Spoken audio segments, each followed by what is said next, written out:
Hello there, and welcome back to another episode of Daily Magic. My name is SlytherinKnight, and I'm so happy you could join me. Today's new daily is just to cast 20 black or green spells. Nice and easy, relatively. This is also kind of nice because the black portion of it helps us with the cast 30 from the white and black from a few days ago. And just to kind of get this going, we're gonna do the Golgari Aggro deck. Really does feel like it's been a little while for this deck. As the name suggests, it's an aggressive deck. The main focus is trying to get Ouroboroid out as quickly as you can so that all of your stuff just becomes a problem. So they all just start getting stronger and stronger, and your opponent just doesn't have what they need to deal with it. That's the deck. That is the deck. On that note, Llanowar Elves for some mana wrapping. Pawpatch Recruit because it is a really good mono. It is a really good 1-drop for green, and later on you can do it for 3 to get another token, which is good. Deep-Cavern Bat. It's just it's just a staple card at the moment. Long Goodbye and Shoot the Sheriff are both removal. Long Goodbye is kind of interesting because it can only be used on creatures and planeswalkers with mana value 3 or less, but it bypasses wards, which is kind of cool. So, not bad. Shoot the Sheriff, you can target anything except non-outlaws. So, it is what it is. Mosswood Dreadknight, another good green-black card. Preacher of the Schism, again, a kind of a staple of black decks at the moment. Sentinel of the Nameless City, just strong. I mean, that's really just that's just what this deck is. It has a lot of just good green or black spells in it. Same thing with like Elegy Acolyte. So, let's go ahead and just play a couple matches. We'll stick to ranked just because we'll stick to rank for these matches just to see how we do. If we're having a really, really bad time, I'll switch out. Where is it? Where'd it go? There it is. Yeah, if we're having just a really bad time, I'll go back to just standard quick play, but still being in bronze, I feel like we should be fine. Then again, this early on into the month of November, you're still probably dealing with a lot of the try-hard decks. I don't know if that really applies to Magic. That was something I remember being said a lot for when I played Call of Duty. I used to play Call of Duty years ago. Wasn't any good at it, but it is what it is. Like this is kind of what I'm talking about. This is a bit of a very specific deck that likes to be a bit more. Oh, just land. That was a waste.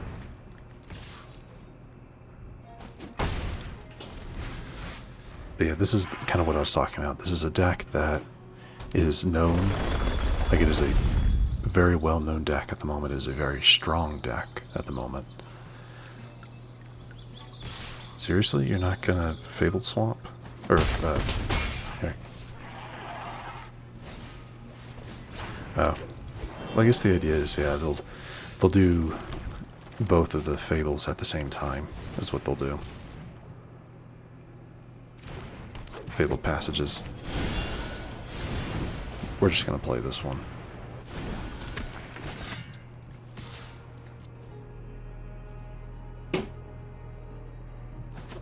That was my window, if you heard that loud bonk noise.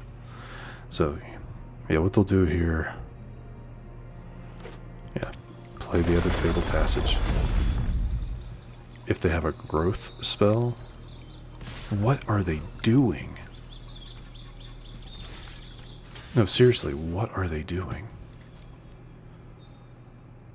Oh, you can... I was gonna say, can you activate that? Like, in between... Okay. I wasn't sure if you could do that.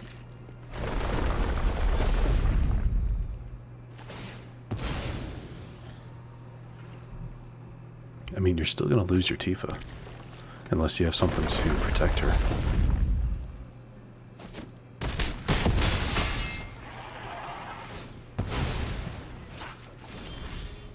I mean, did that help me? No.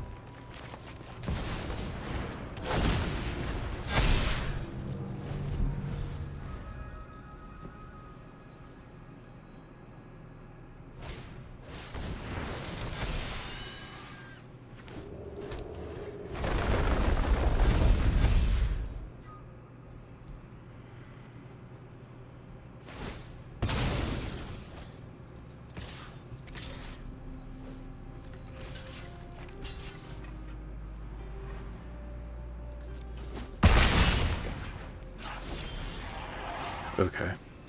Not sure what the point of that was, but sadly, ultimately, it doesn't matter. Yeah, because I can't block enough damage. Yeah, I can't block enough damage, so I'm just gonna attack. Yeah, they know it.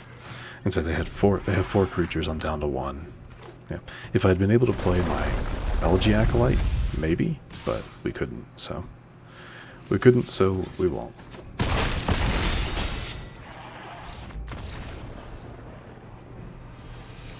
That's okay.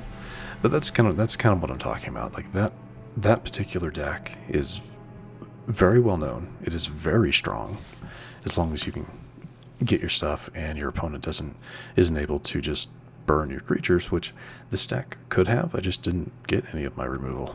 You know, it happens. It happens. Though, arguably the deck I'm running isn't very strong. It's not one of those high meta decks. It's just, you know, good cards from green and black put together. That's really all it is. Sure. We have, like, some early options. Seriously, we're playing... This is another one. Yeah, this is another... Okay, it's this one. Yeah, this is a mono green counters deck. Again, very strong. Very strong, which means, yeah, they can play that.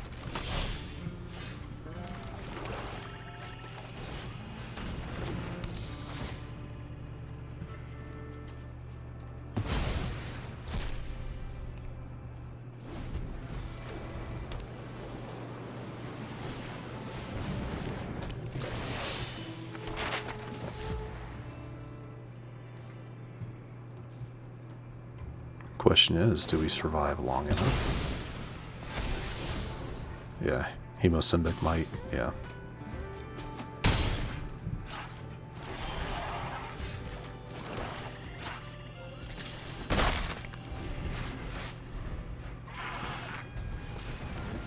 The answer? Probably not.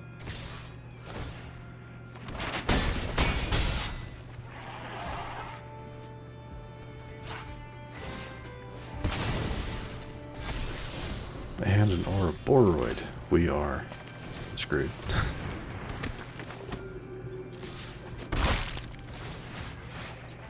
Pitiful damage. Okay, there's the Ouroboroid. Yep.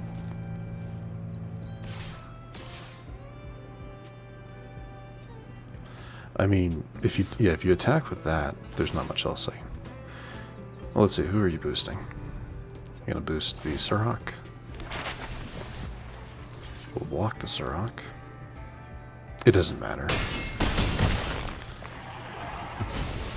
Yeah, because the math ended up being -1.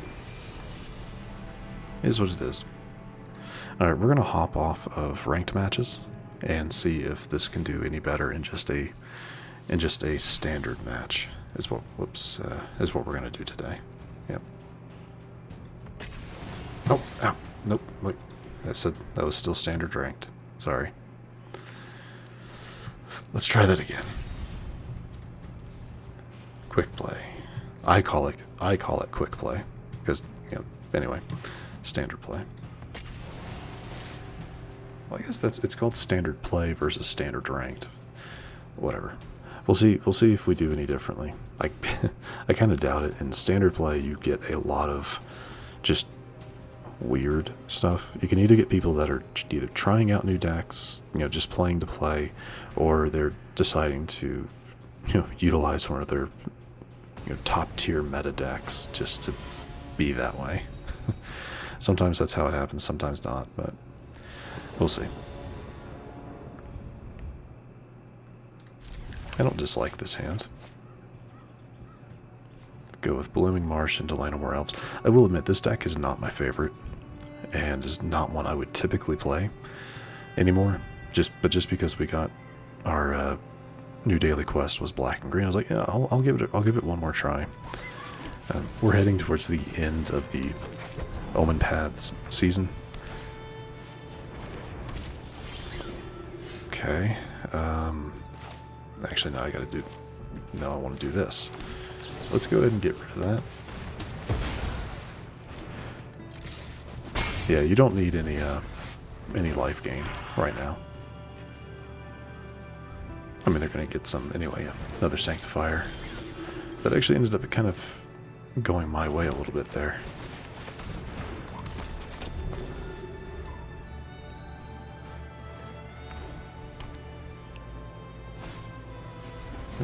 I need to feast. In comes Amelia, naturally.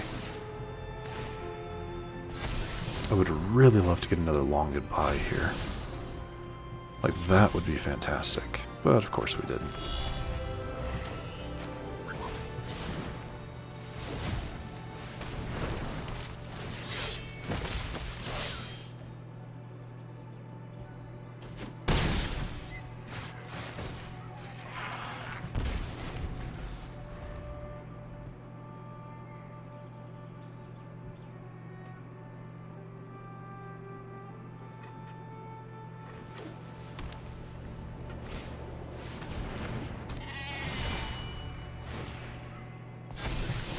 And the get lost, that's not great.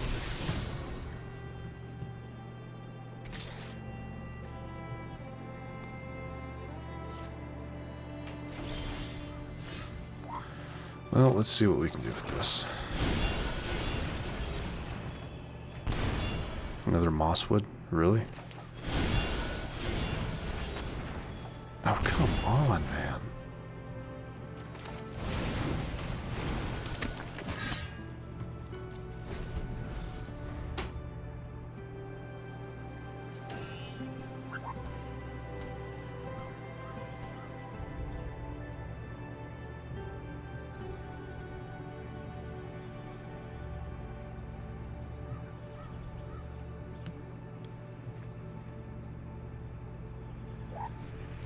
Surprised they haven't just gone with the get lost, get rid of my Elegy Acolyte.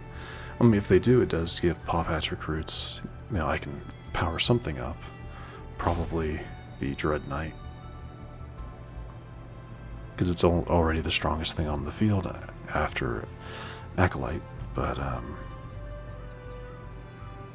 don't know, maybe we'll get a free win, because I have not, my opponent has not interacted with any of their cards since the start of this turn. Like, nothing has lit up, which means that they're not holding their cursor over anything. So maybe something happened. Maybe game crashed for them. Maybe they had to step away.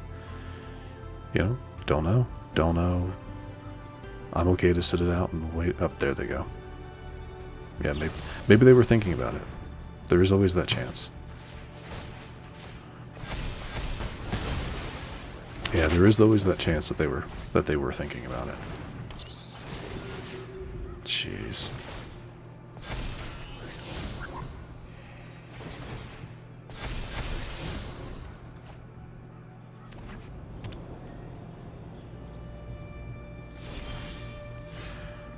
Land. Why is it always land?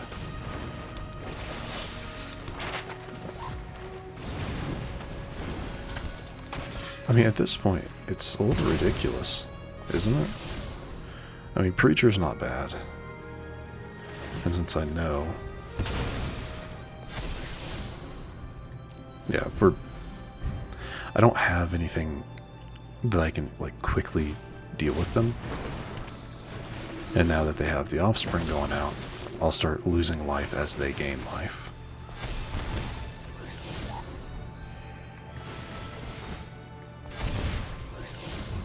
Jeez. Now it's their turn to get nothing but land. That's awesome. Lunar can...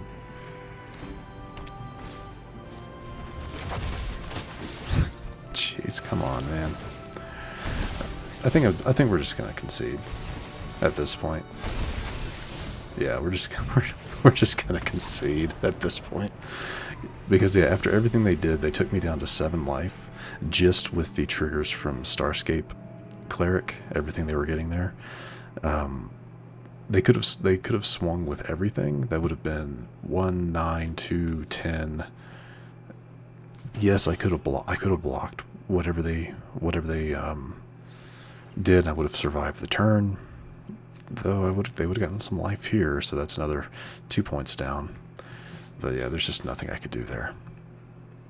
Better just to kind of end it there instead of spend another minute and a half, 2 minutes just sitting here watching them have triggers, knowing that there's nothing I can do. So yeah, so that was very unfortunate. I don't think we've had an episode where we lost each of the matches we've played. Maybe in a little while. But hey, I really do think that this deck is a bit underperforming at this point. I mean, yeah, it is a lot of the good cards from both green and black over the seasons, but there's nothing else really to it. It is just a play good cards and fight. That is all it is.